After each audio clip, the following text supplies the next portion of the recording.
तो हम 10th science में चैप्टर 9 में है। चैप्टर का नाम है लाइट रिफ्लेक्शन एंड रिफ्रैक्शन और इसमें एक एग्ज़ाम्पल है 9.1 न्यूमेरिकल बेस्ड है। बड़े ध्यान से आपको समझना है लास्ट तक कि कैसे कैसे इस सवाल को सॉल्व करेंगे। तो देखिए, a convex mirror used for rear view on an automobile has a radius of curvature 3.00 metre. तो आप जानते हैं कि कोई भी ऑटोमोबाइल हो, मतलब व्हीकल हो, उसमें साइड में एक मिरर लगता है जिससे हम पीछे का ट्रैफिक देखते हैं, रियर व्यू देखते हैं, पीछे का देखते हैं। और वो कौन सा मिरर होता है? कॉन्वेक्स मिरर होता है और उसका रेडियस ऑफ कर्वेचर कितना है? 3 मीटर है। If a bus is located at 5 metre from this mirror, और इस मिरर से हमको ऐसा लग रहा कि पीछे कोई बस है, वो यहाँ से कितना मीटर है? 5 मीटर है, मतलब वो ऑब्जेक्ट है। बस क्या कहला गई? Object. Find the position, nature and size of the image. तो हमको ये पता करना है कि जो इमेज होगा उसकी पोजीशन क्या होगी, नेचर क्या होगा, साइज क्या होगा, ये हमको पता करना है। ठीक है, तो सबसे पहले ऐसे क्वेश्चन में हम क्या लिखते हैं कि इसमें क्या गिवन है ना। तो यहाँ सबसे पहले रेडियस ऑफ कर्वेचर है। आप इसमें हिंदी से भी लिख देंगे रेडियस ऑफ कर्वेचर, मैं सिर्फ आर भर लिख देता हूँ। यहाँ पर कितना दिया है रेडियस ऑफ कर्वेचर? 3 मीटर। लेकिन मैं उस समय जब साइन ऑफ कन्वेंशन बता रहा था तो आपको समझा रहा था कि जब भी न्यूमेरिकल करेंगे, सवाल करेंगे, आपको साइन ऑफ कन्वेंशन का ध्यान रखना है। तो कौन सा मिरर है इसमें? कॉन्वेक्स। कॉन्वेक्स मिरर का रेडियस ऑफ कर्वेचर पॉजिटिव होता है कि निगेटिव होता है? पॉजिटिव। उसका फोकल लेंथ और रेडियस ऑफ कर्वेचर क्या होता है? पॉजिटिव। तो ये मैं लिख देता हूँ सीधे सीधे +3 मीटर, और यहाँ पर 0.00 है, उसको लिखने की आवश्यकता नहीं है, उसको नहीं लिख रहा हूँ। अब यहाँ पर एक चीज़ और हम देख रहे हैं कि ये ऑब्जेक्ट है। बस क्या है? ऑब्जेक्ट। तो डिस्टेंस ऑफ ऑब्जेक्ट को किससे लिखते हैं? यू से। किससे लिखते हैं? यू से, स्मॉल यू से। और ऑब्जेक्ट की डिस्टेंस हमेशा माइनस में लिखी जाती है, निगेटिव में लिखी जाती है। तो ये माइनस कितना हो जाएगा? 5 मीटर हो जाएगा। ठीक है, यहाँ से हमको फोकस भी निकालना है ना। तो फोकस हम कैसे निकालेंगे? जो फोकस होता है रेडियस ऑफ कर्वेचर का आधा होता है, हाफ होता है। तो यहाँ पर हम लिखेंगे r/2। r की वैल्यू 3 है तो 3/2 ये मीटर हो गया। इस तरह से हम लिख लिए। क्लियर हो गया। अब ऐसे सॉल्यूशन में जब हमको इमेज फॉर्मेशन करना होता है तो एक मिरर फार्मूला बताए थे, फिर आप पूछ रहे थे कि मिरर फार्मूला का क्या यूज है। अब यहाँ समझ लो कि कैसे है। यदि हमको इमेज का लोकेशन चाहिए, उसका साइज चाहिए, उसका नेचर चाहिए, तो हम मिरर फार्मूला से पता कर लेंगे। और मैग्नीफिकेशन से 2 चीज़ें हमको ध्यान रखना है। तो यहाँ पर फ्रॉम मिरर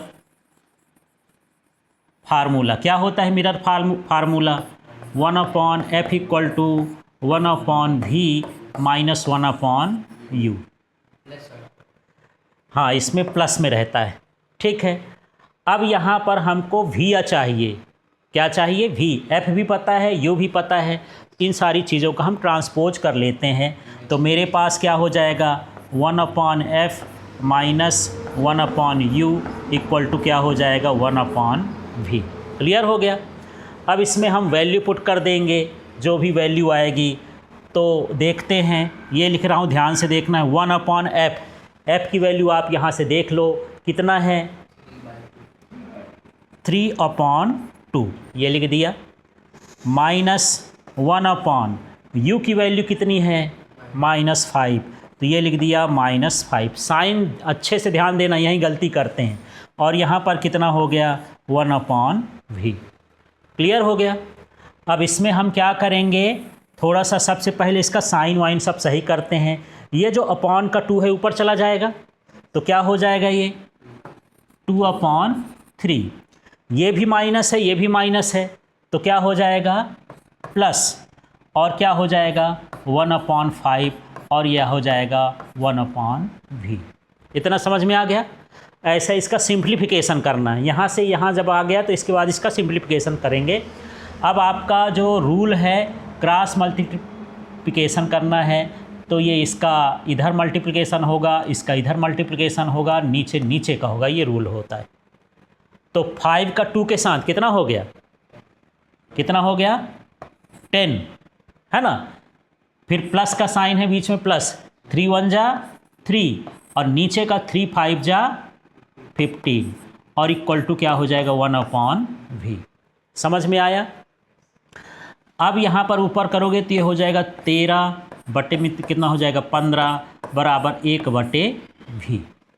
समझ में आ गया।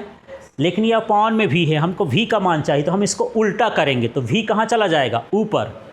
तो जब ये v ऊपर जाएगा तो ये भी ऊपर और ये वाला ऊपर वाला कहाँ जाएगा, नीचे। तो v बराबर कितना आ जाएगा बताओ, 15/13। ठीक है।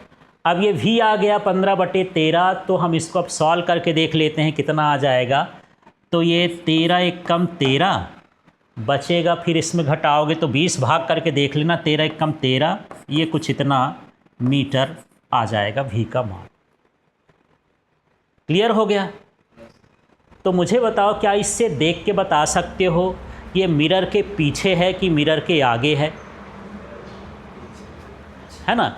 यदि मिरर के आगे तरफ आता तो माइनस में होता है ना। प्लस में आया है मतलब मिरर के पीछे जो होता है वो कैसी साइन होती है, प्लस की होती है, तो बियॉन्ड द कहाँ होगा, मिरर होगा। इससे पता चल गया।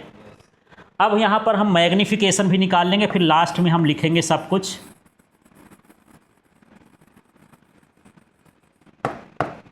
ये मैग्नीफिकेशन, तो ये m इक्वल टू होता है -v/u। ठीक है। इसकी वैल्यू पुट करते हैं। v की वैल्यू कितनी आ गई है देख लो। तो मैं ये वाला लिख दूं कि ये वाला लिख दूं, है ना। u की वैल्यू किस में है, माइनस में है, तो मैं ऐसा लिख देता हूँ, ये 15/13 लिख दूँ v की जगह, 15/13। ठीक है। या फिर ऐसा भी लिख सकते हैं, जो दशमलव में आया है वैसा भी लिख सकते हैं, कोई दिक्कत नहीं है, जैसे आपको करना हो, जैसा इजी हो। यहाँ पर आप फ्री हो। 1.15 भी का मान हो गया। अभी माइनस भी छूट गया है, रुक जाओ। यहाँ पर क्या छूट गया है फिर से देख लेते हैं। ये v अपॉन क्या था, u, इसमें पहले माइनस लगाना है। v का मान 1.15 और अपॉन में u का मान देखो -5, चिन्ह सहित रखना है। -5 हो गया। अब ये माइनस माइनस कैंसिल हो जाएगा। अब ये पॉइंट हो जाएगा, तो 5 दूनी 10 और 5 तिहाई 15, 0.23 आ गया। ठीक है। अब हमको इमेज के बारे में बताना है, इमेज प्रॉपर्टीज़। इसमें हमसे पूछा है कि इसका नेचर क्या होगा, साइज क्या होगा, पोजीशन क्या होगा। तो ये मैं लिख दिया पोजीशन। दूसरा मैं लिख दे रहा हूँ यहाँ पर साइज। तीसरा मैं लिख दे रहा हूँ यहाँ पर नेचर। अब सारी चीज़ों का हम पता कैसे लगाएंगे, कहाँ है कैसी चीज़। तो पहले पोजीशन यहाँ से पता कर लोगे। प्लस साइन है माने बियॉन्ड द क्या हो गया, मिरर हो गया। दूसरा ये भी देख सकते हो हमारी फोकल लेंथ कितनी है, 1.5। फोकल लेंथ कितनी आएगी, 1.5।